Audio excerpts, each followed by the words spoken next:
Bom dia, boa tarde, boa noite. Sejam bem-vindos ao episódio 10 do Pimentelcast. Meu nome é Ronaldo Xavier. Estou aqui com a doutora Thaís Queiroz, que vai fazer a apresentação do nosso convidado. Olá, pessoal. Sejam todos muito bem-vindos ao Pimentelcast. Hoje nós estamos aqui com o Dr. Jonas Guedes. Dr. Jonas, que também é candidato a desembargador pelo 5º Constitucional do TJPB. Dr. Jonas, eu quero dizer que é uma honra ter o doutor aqui conosco hoje. Bom dia, boa tarde, boa noite, Ronaldo, Thaís. Alegria minha de estar participando aqui, né, do podcast. Assim, é uma oportunidade que nós temos de falar realmente para os nossos eleitores. É uma satisfação e assim, fiquei muito feliz e muito honrado em receber o convite de vocês para estar presente aqui hoje. A honra é nossa. Ótimo, perfeito. Muito obrigada. Conversar e disseminar nossas ideias, mostrar realmente a principal atuação nossa, né, que é a advocacia desde então, para que todos possam conhecer e refletir na questão do 5º Constitucional, né, uma eleição que está sendo bem comentada. Assim, por onde eu passo, eu comento sobre essa eleição e eu vejo que a classe está também se interessando por essa eleição. Muito bem, doutor. A gente quer saber um pouco da sua história, da sua trajetória na advocacia, para poder o público entender por que essa candidatura ao 5º Constitucional. Perfeito. Ronaldo, Thaís, eu nasci na cidade de Teixeira, ali próximo a Patos. Morei lá apenas 3 meses. Conheço Temar Teixeira. Teixeira é um clima, né, muito agradável. Verdade. Um povo acolhedor. O sertanejo é muito acolhedor. E morei nessa cidade por 3 meses, doutora Thaís. Uhum. Meu pai sempre teve o grande sonho de sair do sertão e buscar uma grande capital. E todos os amigos deles de infância iam para o Rio, ia para São Paulo, Rio, São Paulo. E meu pai disse, não, eu vou para Brasília. Foi para Brasília, trabalhou, depois constituiu família. Eu fui para Brasília, morei até os 18 anos. Mas com aquele sempre sonho, né? Sempre o sertanejo tem o sonho de voltar para a sua cidade natal. E nós voltamos e meu pai resolveu morar na cidade de Patos. Chegando em Patos, a gente começou a trabalhar, eu fui estudar. Patos tem uma universidade que tem o curso de Direito, né? A Unifip é uma gigante. E lá eu estudei e comecei a estagiar muito cedo também no escritório de advocacia. Inclusive, esse escritório de advocacia, um dos sócios era Valdomiro, que já esteve aqui nesse podcast. E Valdomiro é um cara excelente, fantástico, tenho muito carinho por ele. E estagiei nesse escritório deles. Depois eu saí e montei o meu escritório. Um escritório pequeno. Em 2012 comecei advogando, buscando estabelecer, né, nosso nome dentro da cidade e dentro da região. Um fato curioso é que eu mandei fazer assim, um milheiro de cartão, né, que a gente faz, um milheiro de cartão na gráfica, vai lá, encomenda. E eu colocava os cartões aqui e saía distribuindo todos os dias. Quem conhece Patos, ali da Caixa até o Banco do Nordeste, eu saía caminhando e distribuindo meus cartões, conversando com o pessoal. Era quase uma panfletagem. Uma panfletagem. E o que facilitava muito, porque assim, eu tinha um grande conhecimento ali no centro da cidade, com os comerciantes, porque eu também trabalhei por quase 10 anos em uma rádio, a Rádio Panati FM de Patos. Muito conhecida. Muito conhecida. E trabalhava lá e tinha muito conhecimento no comércio, né? Porque eu vendia as propagandas dos comércios, do pessoal do comércio, conversava com eles, ia para lá, fazia aquele flash ao vivo para a rádio. E assim, isso me ajudou bastante. E lá começamos devagar, prosperando, progredindo a cada dia, sempre com muita humildade, muito respeito a todos os colegas, né? Aos servidores do fórum, inclusive.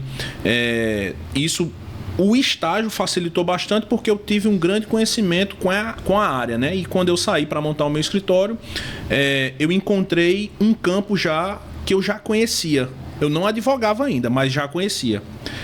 E eu concluí o curso já com a possibilidade de pegar a minha OAB, porque eu passei na OAB, na prova da OAB, no exame, antes de concluir. Eu acho que eu estava no 9º período, 9º ou 10º, e eu consegui esse êxito de passar na OAB antes de concluir o curso.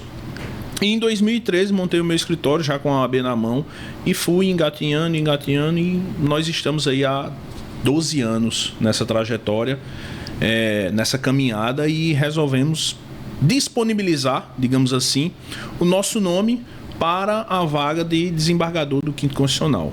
Não é fácil, é uma eleição bem concorrida, né? Tem diversos nomes e, assim, vale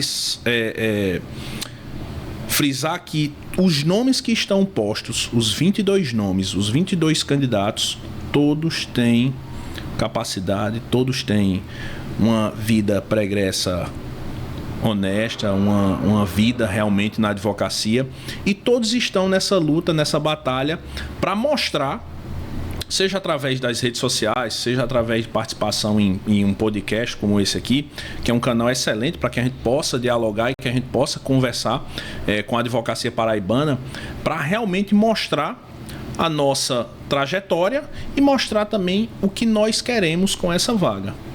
Muita gente, Ronaldo, pergunta, eu não sei se vocês já foram questionados ou se já questionaram isso também para os candidatos. Por que o Quinto Constitucional? Por que você quer o Quinto Constitucional? O Quinto Constitucional é uma vaga que você vai lá, o advogado vai e pula de paraquedas? Não, né? Muita gente não entende isso, mas o Quinto Constitucional, inclusive previsto na Constituição, ele serve muito mais para que possa colocar um profissional ali na cadeira de desembargador, que ele tem uma visão do outro lado do balcão, né? A outra visão, o outro ponto de vista que possa circular dentro do tribunal, levando uma ideia diferente, porque quem conhece realmente a advocacia é quem está advogando todos os dias. A minha gravata, eu costumo dizer que ela tem a marca do balcão do fórum e dos diversos fóruns que nós atuamos. Eu acho que isso é muito importante. Não é uma eleição ou uma janela que se abre, mas é, sim, um respeito à Constituição, é uma questão de democracia, é uma situação democrática, inserir naquele órgão uma pessoa que não veio da magistratura, mas que veio da advocacia, como também do Ministério Público. Doutor Jonas, a maioria dos candidatos ao cargo de desembargador são aqui da capital, são de João Pessoa. Qual é a maior dificuldade de ser um candidato a desembargador oriundo do sertão? Certo. A maior dificuldade que eu tenho enfrentado, e assim, eu acho que eles enfrentam quando partem para o sertão. Que essa BR-230 aí, 4 horas de viagem de Patos a João Pessoa.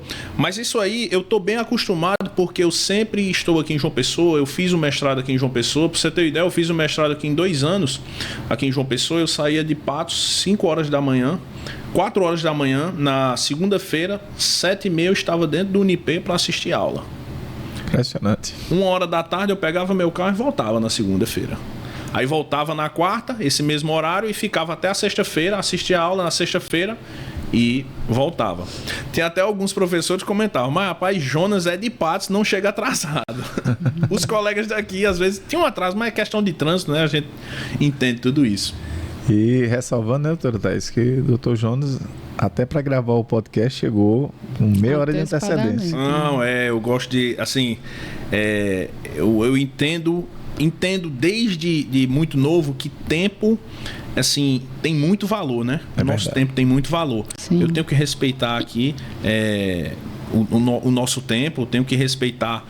Inclusive, dentro da advocacia, nós temos que respeitar o tempo, né? Nós temos que trabalhar com prazo, com tempo. Quem trabalha no eleitoral aí trabalha a nível de horas, né? É verdade. Doutor, aproveitando o gancho dessa pergunta, em relação à mulher advogada sertaneja, quais são as maiores dificuldades que elas enfrentam e quais são suas propostas concretas para a melhoria dessa situação? Perfeito. Doutora, não só a mulher advogada sertaneja, mas eu acho que a advogada do Brasil inteiro, ela passa por grandes dificuldades. Hoje, se a gente abrir as redes sociais, inclusive teve um caso que ficou bem emblemático no Poder Judiciário, que um desembargador, salvo melhor juízo, ele negou a justificativa de que a advogada, né, estava grávida e queria fazer a sustentação oral, mas pediu adiamento porque, salvo melhor juízo, o filho estava previsto para nascer naquela data. E aquilo foi negado, que ele disse, não, poderia outro. Não. Muitas vezes você contrata um advogado e quer que aquele advogado vá fazer a sua defesa. Aquele advogado, ele não está contratando ele está contratando aquele personagem, né? Para ir fazer sua defesa. E esse, assim, foi um dos grandes desrespeitos que ficou marcado e ainda está rendendo, né? Porque em diversos portais saiu isso.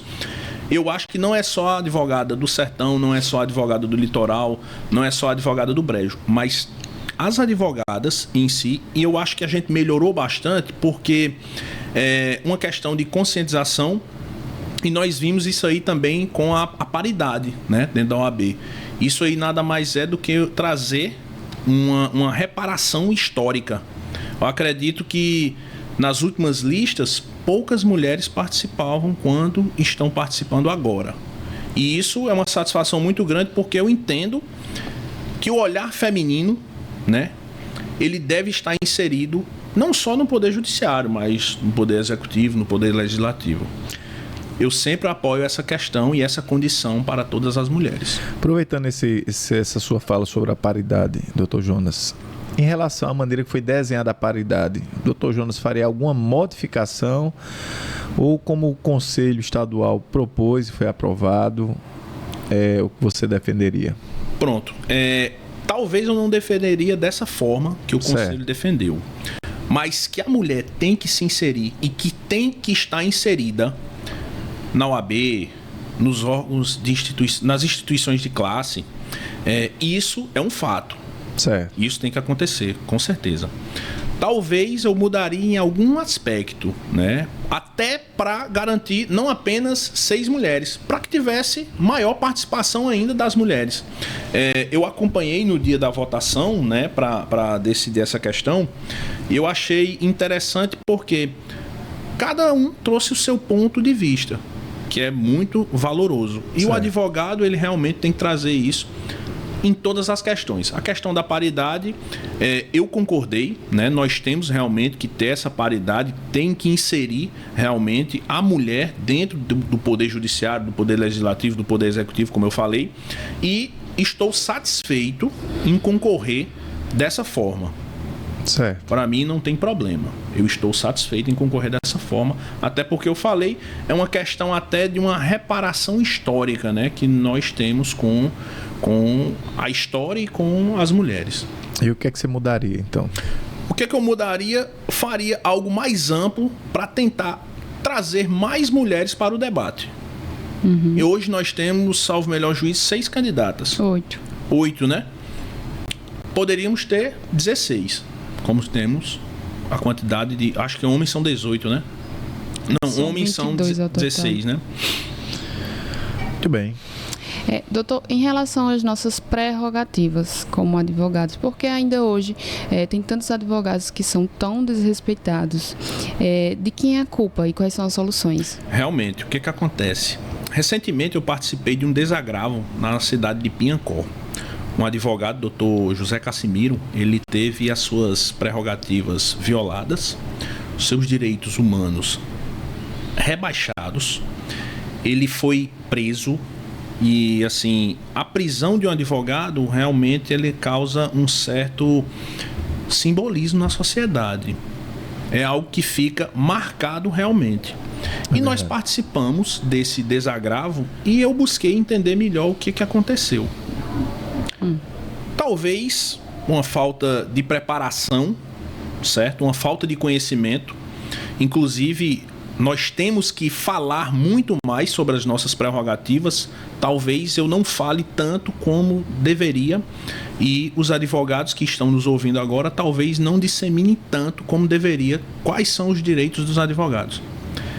Recentemente, eu conversando com um colega, Dr. Glauco Pedrogan, lá de Patos, ele pertence à comissão das prerrogativas, e ele me disse o seguinte: Jonas, muitas vezes tem alguns colegas que ligam, eu estou aqui na maternidade, minha esposa vai ter filho, e eu não estou podendo entrar. Mas isso aí não é prerrogativa do advogado.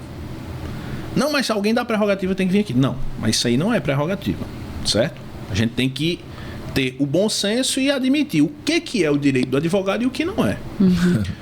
Verdade. Se a gente abrir aqui as redes sociais aqui e começar a zapear e procurar canais que falam sobre direito, nós vamos ver diversos abusos, seja de autoridades de tribunal, né, do poder de polícia, né, da polícia inclusive, violando essas prerrogativas. Na seara criminal, a gente vai ver diversos absurdos. Muita gente ainda tem aquela ideia, advogado porta de cadeia. Não, a gente não pode disseminar essa ideia. O advogado está ali, ele está defendendo, não é aquele cara que está ali, ele está defendendo os direitos, que ele se especializou, ele tem a técnica e ele tem a prerrogativa de: doutor delegado, licença, eu quero conversar a sós com o meu cliente. E eu acho que nós temos que disseminar muito mais essas prerrogativas. Quanto ao cargo que eu pretendo exercer e qual eu estou me candidatando, eu acredito que nós temos que ser a voz da advocacia e dar voz à advocacia dentro do tribunal para que possamos conversar mais sobre prerrogativas. As prerrogativas, quando violadas, elas não estão sendo violadas apenas daquele advogado, de toda a classe e de toda a sociedade. O meu ponto de vista é esse. Okay. Advogado, quando ele é calado, a sociedade também. A sociedade é amordaçada. Exatamente. Doutor Jonas, essa questão das custas. A Paraíba já é conhecido, o Tribunal da Paraíba, conhecido por ter uma das maiores custas do Brasil. Eu acredito que no sertão isso ainda seja uma coisa ainda mais grave, até porque muitas vezes o sertanejo já vem numa condição às vezes mais humilde, mais sofrida, não é? Até pelas condições de empregabilidade que são realmente mais escassas. Então, como é que a gente poderia melhorar essa questão das custas no tribunal? Desde 2010, quando eu entrei no escritório de advocacia, eu venho ouvindo falar a respeito das custas do Poder Judiciário no estado da Paraíba, que são altas, que sempre tem uma campanha, né? A cada campanha se movimenta e se fomenta esse assunto. Porém, eu acho que não é... Ninguém vai conquistar, nenhum candidato também vai dizer aqui: eu vou entrar lá e vou baixar as custas. Não tem condições. Isso não é verdade. Nenhum candidato e nenhum desembargador vai ter possibilidade de fazer isso. Eu acho que a OAB tem que começar a ventilar esse assunto e tem que ser um assunto permanente. Tem que envolver o Poder Judiciário, tem que envolver o Poder Legislativo e o Executivo. São os poderes que têm autonomia e que podem fazer algo pelas custas, né? Reduzindo as custas, fazendo um estudo realmente. Por que as custas são esse valor? Por que se eu distribuir aqui uma ação de X mil reais, as custas são Y mil reais? Eu acho que a discussão tem que partir disso aí, através do diálogo com esses poderes. E a OAB é quem tem mais legitimidade para levar esse assunto à frente. Isso é um fato, que as custas são altas, isso é um fato. Mas o que é que nós podemos fazer? O que é que a OAB vai fazer com relação a isso? Eu acho que a OAB tem que se juntar, fazer um estudo, né, se possível, e levar esse estudo aos três poderes. Eu acredito que a gente pode melhorar nesse aspecto. Quem é que realmente paga essas custas? Tem um estudo que 80% das ações que ocorrem, 80% ou mais, né? Quase que 100% das ações que ocorrem na Defensoria Pública, elas são isentas de custas. E isso aí pode estar onerando bastante o outro lado, a advocacia privada, por exemplo. Por que não faz um estudo analisando realmente essas pessoas aqui, elas têm o direito de usar a Defensoria Pública? Porque as custas, elas estão previstas lá, né? Tem uma lei especial para as custas. Tem também o Código de Processo Civil, que fala sobre as custas, né? Questão de redução, questão de parcelamento, questão de uma análise, né? Inclusive, o advogado pode, né, num prazo de 5 anos, executar aqueles honorários que foram dispensados em virtude da justiça gratuita concedida àquela parte. Se mudar a condição nesses próximos 5 anos, o advogado pode ir lá e executar. Mas eu acho que tem que se fazer um estudo, né? E eu prefiro até que seja encabeçado pela OAB, ouvindo realmente toda a classe. E eu quero ser a voz do tribunal para também ventilar esse assunto dentro do tribunal. Muito bem. Muito bem, doutor. Nessa sua mais de 12 anos de advocacia, qual foi algum caso jurídico que o doutor pode trazer aqui pra gente, alguma história que o doutor Chamou a pode atenção, contar? que ele marcou, Tem. que seja engraçado. Eu tenho algo que marcou a minha carreira quando eu fui nomeado procurador-geral do município de Patos. Em um recorte que Patos teve, acho que a imprensa inteira acompanhou, né? Foi notícia em vários portais. Quando eu assumi por conta que o vice-prefeito assumiu a cadeira de prefeito e ele me convidou para assumir essa cadeira. E lá nós começamos em um momento de crise. Em um momento de crise você tem que administrar. Ali eu aprendi muito, conheci diversas pessoas, conheci realmente como era trabalhar no poder público. E a partir de então nós começamos um diálogo, inclusive com a classe, voltada mais aos procuradores.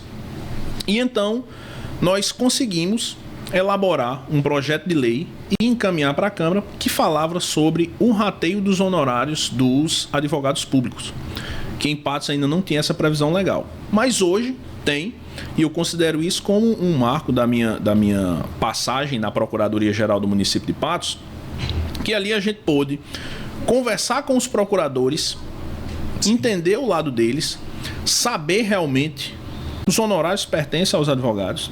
E hoje esses procuradores, assim, graças a essa passagem, graças a esse projeto de lei, recebem os honorários advocatícios que é oriundos das ações, né? Que muitas vezes eles encabeçam essas teses, eles elaboram, eles trabalham, eles batalham, e nada mais justo que eles recebam também os honorários. E eu considero esse fato marcante porque foi, através da minha atuação, um benefício para a classe dos advogados. Eu considero isso assim como um caso que realmente marcou, pelo menos para mim, Thaís e Ronaldo, marcou bastante a sua história. A minha história, e eu acredito muito que foi uma vitória, não uma vitória minha, né, mas de toda a classe que saiu ganhando, com certeza. Verdade.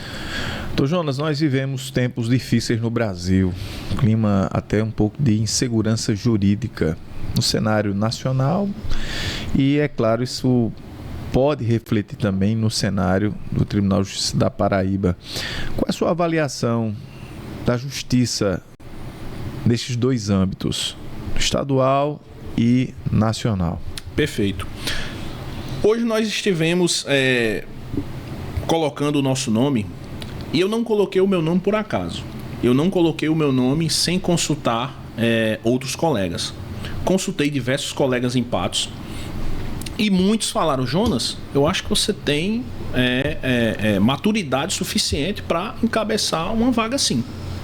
Acho importante, inclusive, e muitos apoiaram, porque Patos, além de Dr. Breno, que é candidato, Patos só tinha ele até então. E vamos encabeçar o seu nome. E assim foi feito. Por que encabeçar o nome de Jonas Guedes? Eu fiz essa pergunta.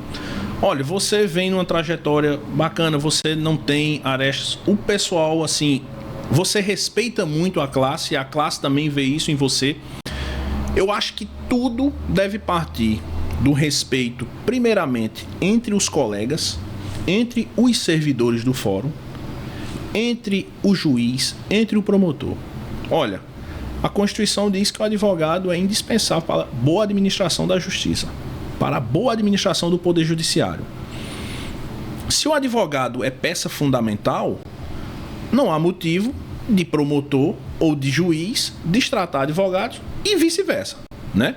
Acho que cada um tem que discutir ali, eu tenho esse ponto de vista a respeito da lei, o promotor. O advogado tem esse outro ponto de vista. Ou outro colega, nós temos esse ponto de vista. Mas não precisa que um colega agrida o outro, não precisa que o colega fale mal do servidor, não precisa que o colega fale mal do magistrado, inclusive, que é um servidor público. E eu vejo esse cenário hoje com muita delicadeza. Hoje, se você for prestar atenção, a quantidade de advogados que tem, e muitas vezes falam: nossa, tem muitos advogados. O advogado muitas vezes ele é desrespeitado.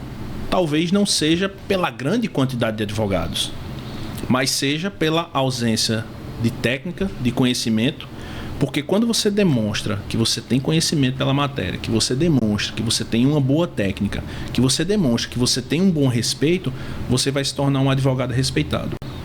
E não é só o promotor da sua comarca que vai lhe respeitar, não é só o servidor da comarca onde você trabalha que vai lhe respeitar. Todo o poder judiciário vai ter um grande respeito por você. Muitas vezes o advogado é até motivo de chacota, né? Advogado, grandes coisas. E aí? Advogado tem em toda esquina. Mas não é bem assim, né? Às vezes é até uma figura caricatural. Mas não é dessa forma. Você vai conquistando o respeito, demonstrando conhecimento, bom relacionamento e boa técnica.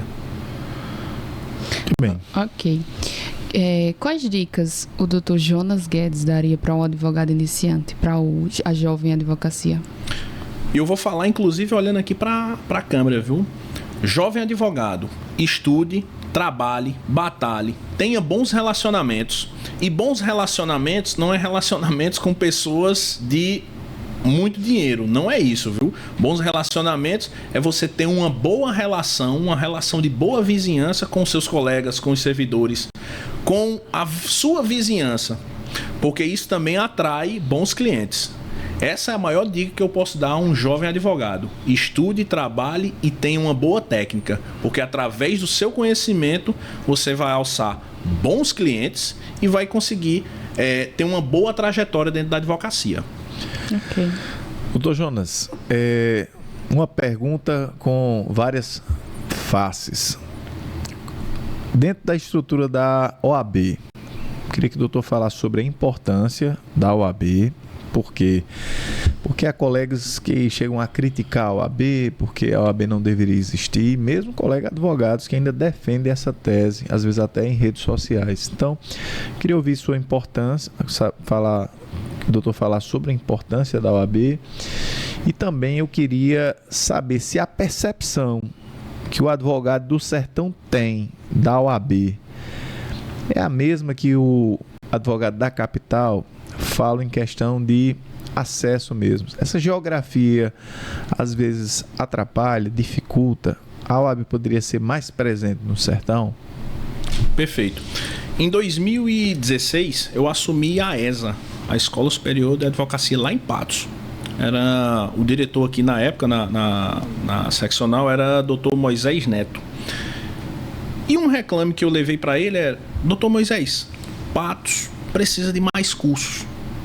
Patos precisa de cursos de curta duração para que o advogado venha lá na sexta-feira, assista uma aula com um profissional, né, conhecido, e que ele saia de lá satisfeito. Muitas vezes, eu acho que vocês também já ouviram falar isso: OAB é isso aqui, ó, o boleto chegou para eu pagar a minha anuidade.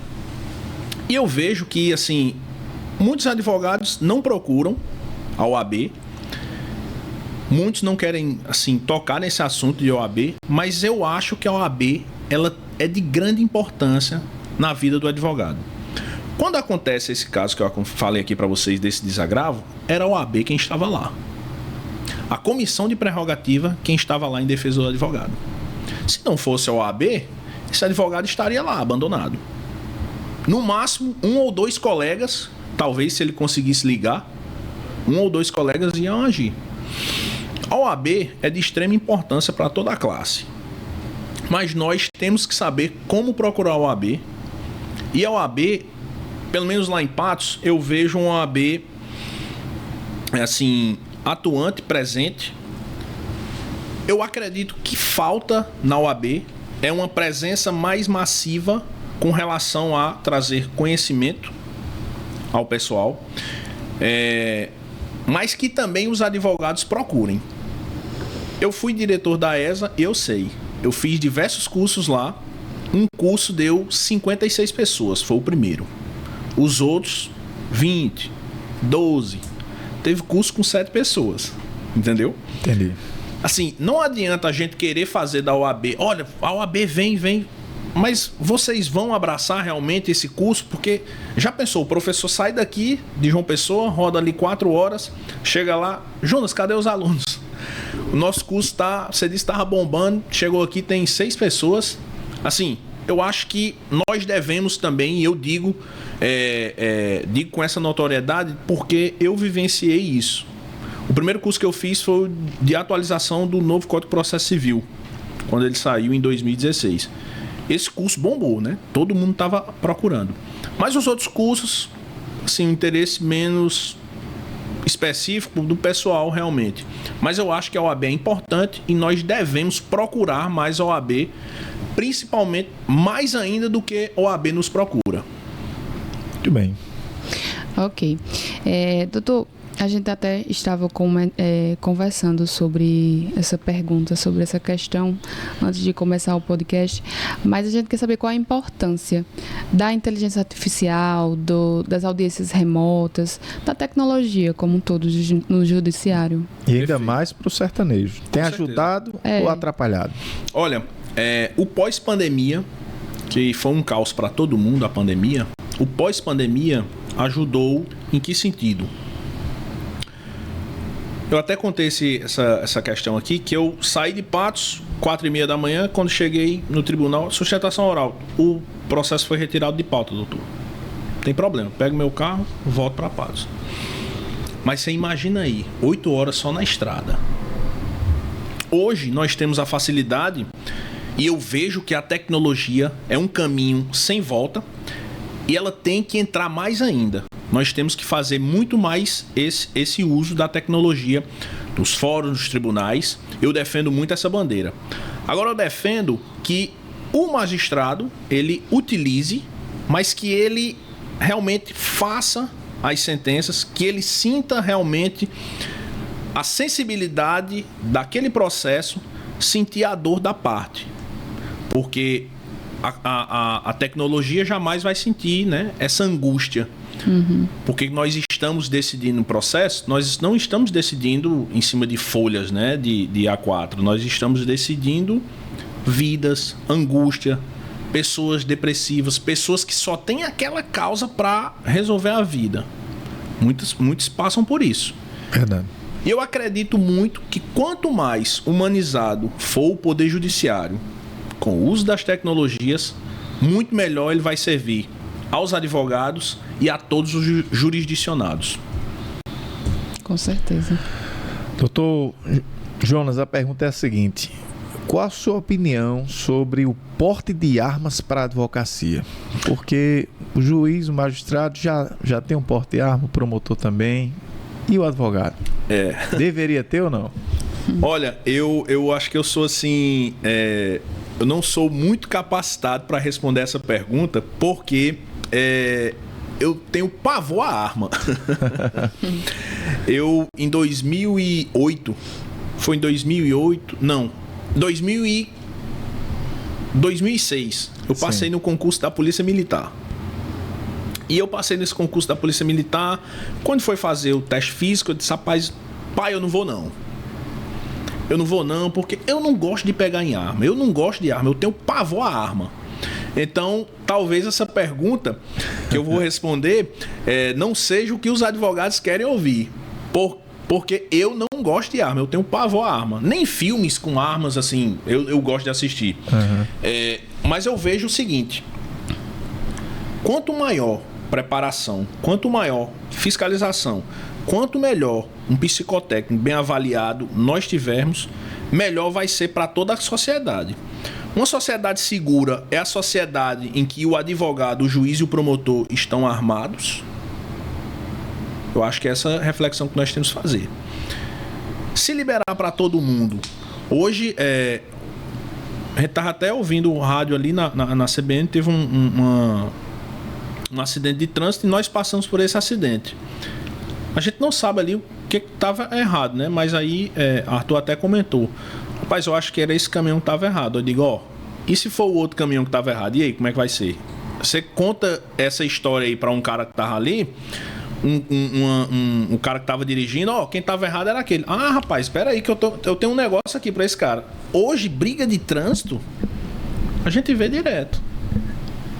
O noticiário está aí sempre demonstrando, briga de trânsito, o cara desceu com a arma ou desceu com um cacetete, bateu no vidro ali daquela moça. Entendeu? Eu acho que nós temos que ponderar, e isso tem que ser ponderado em conjunto com toda a sociedade. Eu estou falando por mim. Eu não teria arma. Eu não tenho arma. Eu tenho pavor à arma de fogo. Então, assim, eu vejo que nós temos que refletir muito mais a respeito desse assunto. Até porque nós estamos em uma sociedade que o pavio está cada vez mais curto, né? É verdade. Uhum. Vamos deixar o doutor Jonas tomar um golinho de água, né, doutora Thaís? E vamos fazer aquele convite especial para os nossos telespectadores. Fazer o quê, doutora Thaís? Gente, vocês precisam curtir, comentar, compartilhar e se inscrever no nosso canal. É verdade, porque o canal tem que crescer para chegar a mais pessoas. Informação de qualidade, discussões, debates importantes, para que não só a advocacia, de modo geral, aprenda, melhore, como também o cidadão comum tenha acesso à informação e saiba também os seus direitos, né, doutora Thaís? Isso mesmo, doutor. E isso só vai acontecer se você fizer isso, olha, curtir, compartilhar, se inscrever no canal, para que mais gente possa também receber essa informação. Doutor Jonas, estamos chegando ao final do nosso programa. O tempo voou, conversa muito boa, e a gente gosta sempre de deixar o candidato olhar para aquela câmera 1 ali. Perfeito. E dar um tempo para ele pedir o voto para a advocacia paraibana. Por que votar em doutor Jonas Guedes? Advogados da Paraíba, advogadas da Paraíba. Meu nome é Jonas Guedes. Se você assistiu esse podcast, se você entendeu qual é o nosso propósito, se você entendeu que nós merecemos o seu apoio, o seu voto, vote Jonas Guedes 108. O número mudou para 108, viu? Era 08, mas mudou para 108, como os demais candidatos.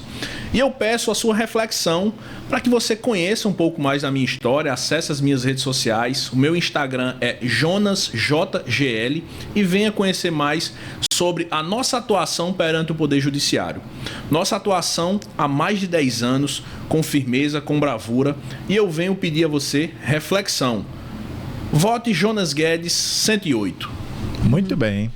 Doutor, muito obrigada pela participação. Privilégio ter o doutor aqui conosco, ouvir sua história, suas experiências. E espero que a gente possa também entrevistá-lo já após o resultado da lista sextupla, né? Perfeito, se Deus quiser. É uma satisfação imensa, viu? Fiquei muito feliz e honrado com o convite. Agradecer a delicadeza de vocês, a educação de toda a equipe. É uma satisfação muito grande. Eu gosto muito de ver a João Pessoa e rever os amigos e fazer novos amigos.